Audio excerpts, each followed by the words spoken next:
How to mark something as sold on Craigslist.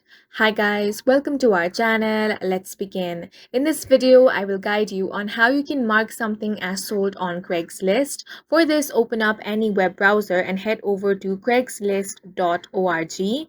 Once you land on this website, make sure to sign into your account. Now, you want to click on the account option over here. Once you click on this, all of your postings will be shown.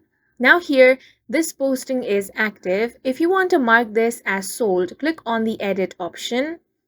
Now over here, you want to click on the edit post option. Now there is no direct option on how you can mark this item as sold. So instead, you want to head over to the posting title and then type sold under brackets. Once you have typed in sold, you want to scroll down. Here you have the option of continue. Click on that option. Now to save this, you want to click on the publish option. Now you can see that this item has been marked as sold.